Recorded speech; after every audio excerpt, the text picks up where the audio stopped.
Welcome to Global Ethics Review.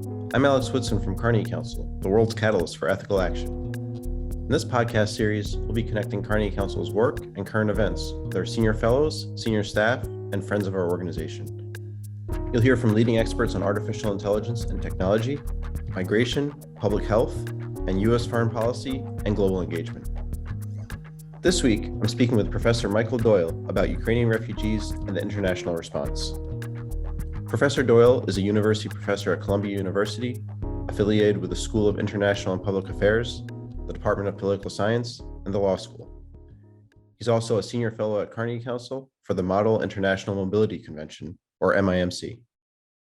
Since the Russian invasion began in late February, millions of Ukrainians have been forced to leave their homes. Professor Doyle and I discuss what this means on the ground in Eastern Europe, what governments are and should be doing to help, and how this refugee stream is different from ones that came before. For more from Professor Doyle, including 2 podcasts on MIMC, you can go to carnegiecouncil.org. For now, here's our talk on Ukrainian refugees and the international response.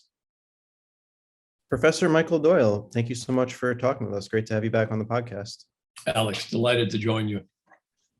So you've spent some time in Germany recently. So as someone who's been over there in Europe during this crisis, during the war in Ukraine, and has been following this issue closely, you know, we're in America and other countries, we're not directly affected by this. Most of us are not directly affected by this. We see the news, we see all these stories about Ukrainian refugees. I don't think we're getting the full story. So what can you tell Americans and other people who haven't been directly affected by this war? What can you tell us that maybe we don't know that you think we should know about the situation today? Well, there are a few things. One of them is that the Ukrainians are meeting a really, really warm and generous reception from the Europeans. You can see a genuine welcome for the refugees coming from Ukraine into moving west in Europe. You know, most are being taken care of in Poland, large numbers also in Slovakia, Moldova. Increasingly, they're moving into Germany. At the train station, you can see German students, NGOs, unions, social services out there welcoming families with open arms. So this is so far a good model of providing asylum for truly desperate people who have fled to save their lives from a horrendous invasion that their country is now suffering. So you mentioned a lot of nations, the bordering nations, Poland. I'm just going to read a couple numbers here because it's just really staggering, the numbers of people that have been moving. Poland has accepted, I believe, around 3 million refugees. Moldova, which has a population of about 2.6 million people, has accepted over 400,000 refugees. Similar numbers in Hungary, Slovakia, small countries that are accepting hundreds of thousands of refugees. How are these nations coping with this huge influx of people? I know some of these nations don't have a lot of money, as much money as other Western European nations, as much money as the United States. How are these nations coping with hundreds of thousands, millions of new people coming into their countries? Well, you know, the first is, local generosity. There are ordinary people volunteering, bringing food, clothing, etc. It's also the case that in those countries, the governments have stepped up and are providing assistance. And as a temporary measure, the EU has also been mobilized. They've got a plan for caring for refugees on a regional scale, but it has not yet been fully approved, gone through the various procedures. And so they're using various stopgap measures. And so that Poland, for example, is receiving funding from the European Union, from Brussels, to help pay for the support that they're offering. And all of this is very important. It means that we're seeing not quite coordinated, but we're seeing a generous response from civil society, national governments, and the European-wide organization of the European Union. All of that, I think, is quite impressive and worthwhile. it sounds like you think that the Western European nations, the EU, is doing a lot to help these refugees. It sounds like that you think that they're in a good position. Do you think they should be doing more, or do you think that they've really come together in this situation to help out these refugees? I mean, they really have come together, but let me stress that they are basically, sticking together money from various different sources, none of which is fully dedicated to or geared to refugee support. So great that the money is showing up and supporting the refugees. Great that the welcome is there. But this really is not sustainable with a better organized, systematic program, which is still in the works in Brussels. They're still innovating on this. And to shift to the refugees and their needs, this is a somewhat special situation. Compared to all other refugee flows in Europe, for example, since World War II, this is the largest and quickest. Now, there are other larger flows of refugees in the world, but they were usually slower. For example, Afghans as well as Syrians and many, many others. This is fast and very large, the largest in Europe. The second thing that's quite interesting and special is that many refugee flows are of young men who often can most easily escape, or sometimes of intact families that are able to move across. What's special about this flow of refugees is that it's overwhelmingly women and children. Because of the draft laws and other laws within Ukraine, young men, all the way through until they're 60, so not so young anymore, are required to stay and fight. And so it's their families, their women and children that are 90% of the flow of this refugees. And lastly, compared to most refugees, this is somewhat elderly. About 30% of them are over 60. So this is quite special. And what that means is that they are not in a good position to be, let's call it self-sustaining in any time soon. That is, these women are more than capable of working, needless to say, but if they're taking care of 1, 2, or 3 children at the same time, they're not going to be able to work until they get some form of daycare assistance. Well, if you're talking about an intact family, usually the mother or the father can work while the other takes care of the children. So a lot of social service needs, a lot of needs for education, many, many young children in this group, and not intact families, not young men. And so that's what makes this, pretty special, given the other major flows of refugees in the past 20 to 30 years. Yeah, I want to speak about that a little bit more. You mentioned these past flows of refugees, and just about 7-8 years ago, there was a huge flow of Syrian refugees into Europe, and there's been, Afghan refugees. There's been a lot of refugees from West Africa, North Africa, East Africa as well. And I'm not in Europe. I don't know this specifically, but from what I've heard, their reception has been, the reception of those refugees has been very different than the reception of Ukrainian refugees. So I was wondering if you could speak a bit to that. And as you've just said, the Ukrainians have gotten a very warm reception in places like Poland, Germany, places like that. How does that differ from the refugee flow back in 2014, 15, when it was Syrians and people from North Africa and West Africa mostly? Yeah. On the one hand, sort of good news and bad news. The good news is that this reception fits the kind of receptions that take place in other parts of the world when neighbors take in neighbors. And so, for example, the Jordanians removed any barriers on their border and took hundreds of thousands of Syrians in. The Turks did the same thing for Syrians. The Pakistanis did the same thing for Afghans. Ugandans and others have done similar things for Ethiopians, and to a certain extent though not quite as much, Somalis. And so there is a global pattern of neighbors providing assistance to neighbors in ways that, it really speaks to the decency of the human spirit. So that's the good part of this. And so this fits that pattern. So Poles are providing, welcomes to Ukrainians, and so are Slovakians for Ukrainians, and so are Moldovans, et cetera. So it fits that good, humane pattern. The other part of it, as you mentioned, is that the Syrians and Afghans and others who came into Europe in 2016 early on got a welcome, but soon after that there was a good deal of tension on the question of whether they would ever be integrated or not, how they would behave. There was some bad behavior by young men in Germany in 2016.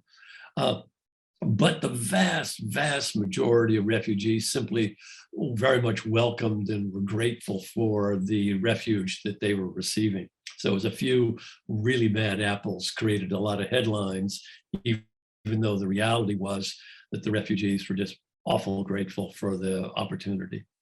And so we do see a difference. And there've been a couple instances on this flow where Africans and Middle Easterners were mixed in with the Ukrainian refugees. We have very small numbers, but they were discriminated against at the border. And so that old pattern of discriminating against Middle Easterners, Africans, and others by Europeans still held. And that's, a sad story that we see that kind of concerned discrimination. And not just in Europe. Remember, in the US, under the Trump administration, everyone from Islamic countries was barred in various circumstances that were manifestly discriminatory. And it's not the case that most refugees, coming up across Mexico into the US get a warm welcome. And indeed, they got a very hostile reception during the Trump administration. So hostility is not unusual, to far foreigners. It's reprehensible. But the one thing about this refugee reception in Europe that is also typical is that neighbors tend to be pretty good to neighbors. And so the Europeans were to Ukrainians. It's regrettable, to say the least, that they weren't and didn't remain equally receptive or generous toward Middle Easterners, Africans, and others that are attempting to get refuge in their countries, and that they're just like the United States, basically. Yeah, I just want to stay on this point for a little more. There's this quote that stuck with me. This is from early March from the Bulgarian Prime Minister, Kirill Petkov, speaking about the refugees from Ukraine as compared to refugees from other nations. He says, this is his exact quote, probably translated from Bulgarian, but in any case, these people are European. These people are intelligent. They're educated people. This is not the refugee wave we have been used to. People we were not sure about their identity, people with unclear pasts who could have been even terrorists. Mm-hmm. So that's the ugly side, as you said. Mixed in with, we're helping these Ukrainians because they're Christians, because they're our neighbors. But I don't know if I'm surprised, but it's a little, it's not great to see the Bulgarian Prime Minister just put that out there like that. I wouldn't think so. How pervasive? And Mr. Orban said some similar things as well. So, it's not just Bulgaria. Oh, yeah, of course. It is significant and it's really reprehensible, as you say, given the requirement that countries provide refuge for refugees. But I cut you off. You had a question at the end of it. No, I'm just, I don't know if I have much of a question. It's just, I guess my questions were, as you said, Mr. Orban has said something similar. I'm sure other people in other countries have said something to the similar effect as well. I take your point that that neighbors help neighbors, but what can be done to counter this type of attitude? Is how can we kind of move past that and see Ukrainians need help, Syrians need help, Afghans need help? I know it's a big question, but this is just something that I thought of when I saw that quote. Yeah, no, it's certainly an issue. It's a problem. I think it has to do with prejudices that are pretty deep in this country and many, many other countries in the world that need to be addressed for what they are. The other policy response, which I think is promising, is that we should recognize forms of global responsibility in a variety of different ways. One, for countries like the US, I commend the Biden administration for stepping up and offering 100,000 places for resettling Ukrainian refugees coming to the US. I think that's important. We should do that in similar context elsewhere for those people who can't get refuge through local integration amongst neighbors. And then the other form of solidarity that's very important is financial. That is that we should recognize a global responsibility for refugees. It's not as if Poland or Slovakia or Moldova is in any way directly responsible for those refugees. The person that's responsible is Putin for his invasion. Now, we're not going to get any help from him for obvious reasons, but we're all tied in this together as a world. And for that reason, we should recognize a form of global cooperative solidarity, that a refugee anywhere is a responsibility everywhere. So that the US, for example, as well as other wealthy countries, should contribute some share to the adequate financing of refugees. Most refugees will want to and benefit from staying near to their country of origin, under the hope, sometimes vain, that they can go back home, under the other reality that they've been welcomed locally. And the other reality is there are often cultural and other similarities that make for a less traumatic transition. But it's really important, in my view, and this is something that in the Model International Mobility Convention that the Carnegie Council has as one of its projects that we strongly advocate for, that there be global responsibility sharing. And the Model International Mobility Convention proposes a scheme that would allow more responsibility sharing, both through resettlement, bringing refugees from places of the world where they need to move from, and also financing on the basis of GDP, of population, of past refugee loads, of unemployment. So there's a fair distribution around the globe of the financial cost of supporting refugees. And the bottom line why this is so important is that 86% of the world's refugees are being taken care of by developing countries. That is, the countries least able to afford it. Most of the refugees today are in southern Turkey, they're in Jordan, they're in Pakistan, they're in Uganda, they're in Tanzania, they're in Colombia, that's where the Venezuelans have fled to, and they shouldn't have to bear the financial cost of that on their own. There should be a reasonable, fair formula that allows for cost sharing, even if, as is sometimes reasonable, most of the refugees stay nearby, they should have financial support globally. Yeah, and we've talked a couple of times about the Model International Mobility Convention, and I'll link to those podcasts in the transcript and on the pages for this podcast. So I wanted to just talk a little bit more about the U.S. You mentioned that the Biden administration has said that they're finding places for 100,000 Ukrainian refugees, which sounds like a very generous number to me. Have you been happy with the Biden administration's response to the refugee crisis? Should they be doing more, or how do you see them right now? Yes and no. The 100,000 is a good number, but remember, we're up to 4.8 million Ukrainians have fled. So the Europeans will still be front and center. I think the key thing is that we need better coordination to support refugees. The Europeans, again, are front and center, but the importance of the US playing a role so that we don't say, oh, this is just a European problem, is symbolically and financially significant and something that needs to be done. So I applaud the 100,000. We probably will need to think about more. The US has taken the lead on the military defensive response, sending weapons and other forms of assistance to Ukraine to defend itself. And I think that also is commendable. But it doesn't exhaust our responsibility. In order for the refugees to be cared for well, the Europeans will have to be front and center, which means they need to get their own act together. They'll need US solidarity through resettlement of refugees and some degree of financing for Ukrainian refugees.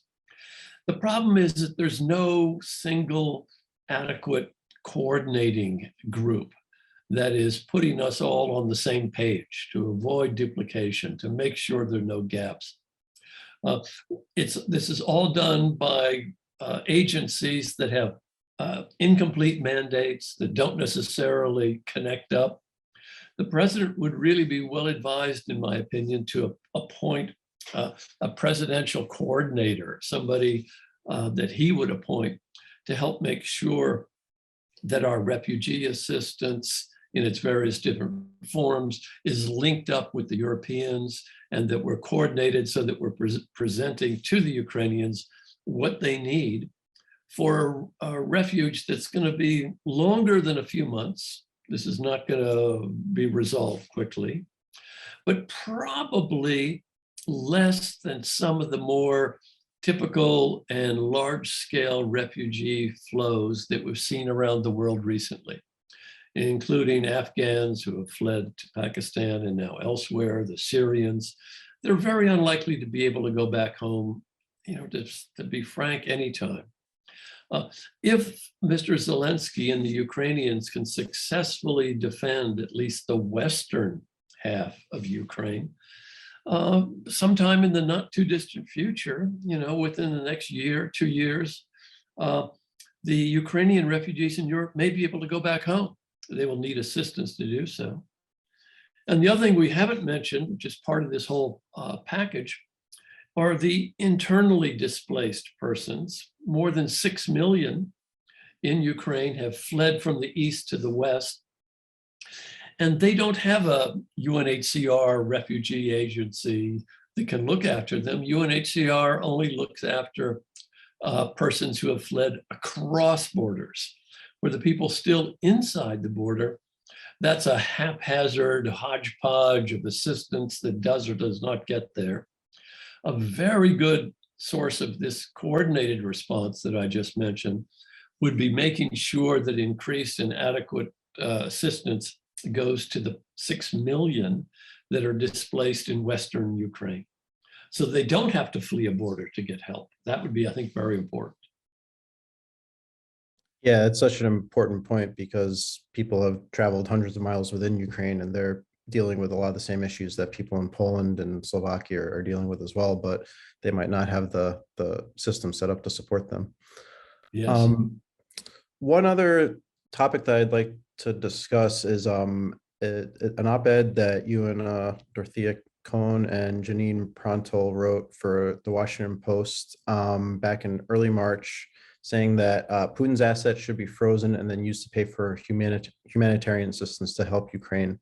So can you tell us a little bit more about this and how you came to this idea? Well, the idea came from observing what was happening. Assets were being frozen, and at the same time, we were seeing immense devastation of Ukraine by this aggressive war waged by Putin, and likely large cost that will need to be paid to support the 4 million refugees that have chased into Europe and the 6 million IDPs. Immense costs have been imposed upon Ukraine and the Europeans. The yearly cost of a refugee in Europe is about 10,000 euros. So 4 million Ukrainian refugees, 40 billion euros a year. As it now stands, that will be paid for by the European taxpayer. And that's a lot of financial burden. While the real culprit here is, of course, Mr. Putin. So why should his and Russian assets be left simply protected while frozen, while the European taxpayers and American taxpayers too will wind up picking up the financial burden? So I thought, as a simple matter of justice, one should go after the culprit's assets. The way in which one seizes the assets of criminal groups, organized criminal groups, their assets get seized if they're part of an ongoing criminal enterprise. Now, Russia is not a per se ongoing criminal enterprise, but Mr. Putin's actions have certainly been criminal. There are documented war crimes, as well as the crime of aggressive war is taking place. And therefore, it's totally a matter of simple justice that they should be forced to contribute to the cost of the refugees and pay for the immense cost of reconstruction that will be incurred in Ukraine. And so the idea was to seize the assets. Some assets are more seizable, like Russian state assets. Russia's balance of payment surpluses tend to be, some of them, invested in London and in New York and in Toronto and other major, and in Frankfurt and other major capitals. Those could certainly be seized, the state assets. The private assets are more complicated. In some jurisdictions, they receive special protection, as they do in the US. But we shouldn't think of Putin's assets or those of his close oligarchic allies as simple private property, the product of hard work and savings, et cetera. These are predominantly resources looted from the Russian state. And this government is one that is personalistic. It's run by Putin, supported by a score or more of close oligarchs whom he has set up and who prop him up. So to a certain extent, these oligarchs and Putin himself, the big oligarch, are the government. And so drawing a distinction between the state and private property, which we do domestically here in the US Constitution, makes a lot less sense for Russia than it does for many, many other countries. And so I think both sources should be subject to seizure: Russian state funds that are held in banks, and the assets of Putin and the immediate oligarchs who are his cronies in crime, cronies in holding up a Russian policy that's engaged in the aggressive war in Ukraine. So I think those can be, as a matter of simple justice, fairly seized. Yeah, it makes a lot of sense to me. I'm just wondering what's been the reaction among policymakers when I don't know if you've presented it to people specifically, and where are the chances something like this could actually happen? I think, unfortunately, the chances are still a little low. Many people, for example, Senator Bennett and 2 or 3 other senators on the floor mentioned that it was time to seize these assets. Senator Bennett began investigating what sort of legislation might be necessary in order to make this feasible, to supplement the presidential powers that are available. And so there's some motion here. At the same time, there's immense, let's call it ideological resistance on the part of American legislatures to seizing, quote unquote, private property for public purposes. We do it all the time for organized crime, but the idea of seizing private property runs into strong ideological resistances, not recognizing the extent to which in a oligarchy like Putin's, the distinction between private and public property is purely theoretical from the standpoint of these oligarchs and Putin himself. In Canada, there's a bill in the Canadian Parliament to do the same thing, that is to seize Putin's assets and those of his close supporters. So it's getting some resonance. In Europe, where they have different ideological traditions, there have already been some seizures. You've probably seen in the news, your listeners have too, seizing whose yacht is that on a day-to-day basis. And so there are measures afoot to seize some of these assets, but not systematically in the way that it'll need to be done if one is going to take on costs that are likely to be, as I mentioned, 40 billion a year to support the refugees in Europe. And how many, is 100 billion too much, too small a figure to begin to reconstruct the damage that all of us see on TV to the cities of Ukraine, to all the major cities in the East, which are simply being leveled. Pictures that I've seen of Mariupol in the East, it's simply utter devastation. It doesn't look like there's a roof on a building anywhere in the city. These will be billions and billions, scores of billions, maybe hundreds of billions will be required to rebuild Ukraine someday. And the people who did it, that is Putin and his oligarchic supporters, Russia as a whole, should be held accountable if it is feasible over time. Okay, we'll be following this closely over the months and years. The last question, what can individual people do to help Ukrainian refugees that are listening to this podcast? Maybe there's some organizations that are doing some good work. What can someone listening to this podcast do to help Ukrainian refugees?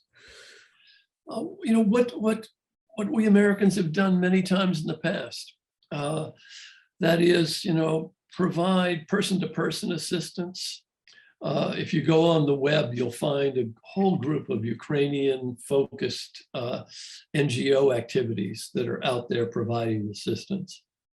American churches and synagogues and mosques have stepped up in the past to sponsor and assist refugee families. We're talking here about the 100,000 that President Biden plans to issue visas to. Many of these visas are being allocated very slowly. They could go faster if they could get sponsorship from the groups that I mentioned. And of course, there's the opportunity to make a financial contribution. I would contact the Red Cross or some other reputable agency to get their recommendations. Indeed, the Red Cross itself is one, to provide the kind of assistance that's going to be needed. But individual persons can do something, and anything they do, you can be pretty sure it'd be greatly appreciated. Okay, Professor Michael Doyle, thank you so much for speaking with us today. Alex, always great to speak with you. Have a good day. Thank you. That was Columbia University's Professor Michael Doyle, also Senior Fellow at Carnegie Council for the Model International Mobility Convention, or MIMC.